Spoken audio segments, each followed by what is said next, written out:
Mr. Speaker, I yield myself such time as I may consume, and I rise in strong support of H.R. 298, the Expanding Access to the Expanding Access to Capital for Rural Job Creators Act.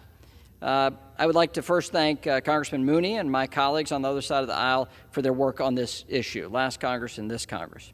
In the Financial Services Committee, we continually highlight the importance of capital formation for entrepreneurs and job creators in underbanked rural communities. That means their ability to get a loan, their ability to get investment capital. We want to enhance every American's ability to get access to capital to take their ideas to market. I can speak from experience about the struggles of emerging entrepreneurs, what they face when starting or growing their own small business.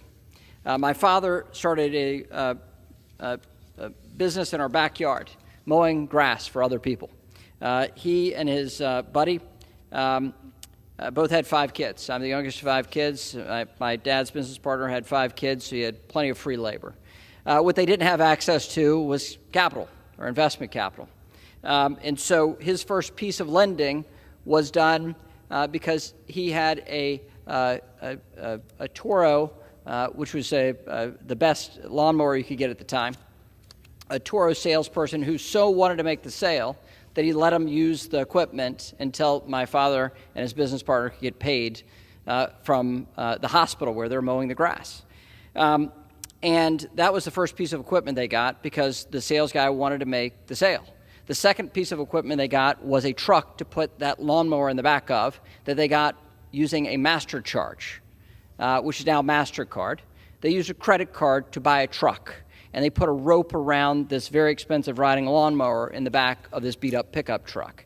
And that was the dream for both families that put 5 kids through college. Both families, 5 kids, 10 kids total, put through college. And now my brother runs that business that my father started in our backyard. The question of access to capital, if you don't have friends that have personal wealth, is very difficult in this country.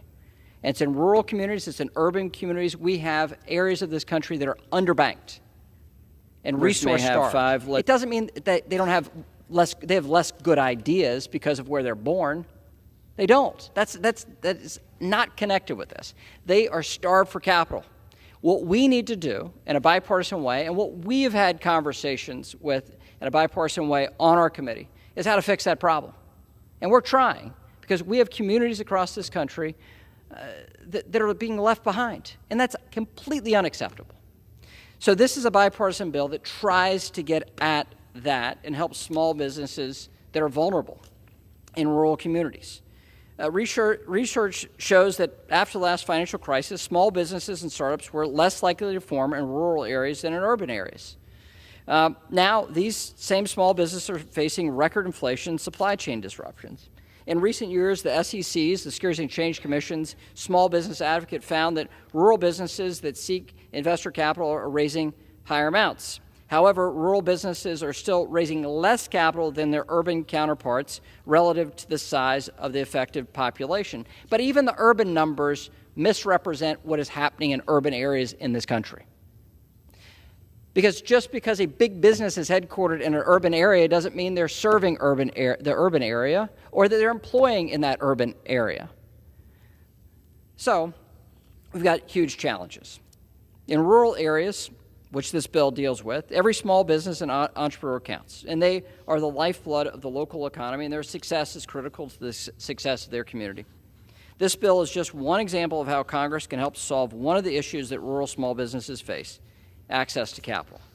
I would like to thank Congressman Mooney for his work on this bill, and I urge my colleagues to support this bipartisan legislation, and I reserve the balance of my time.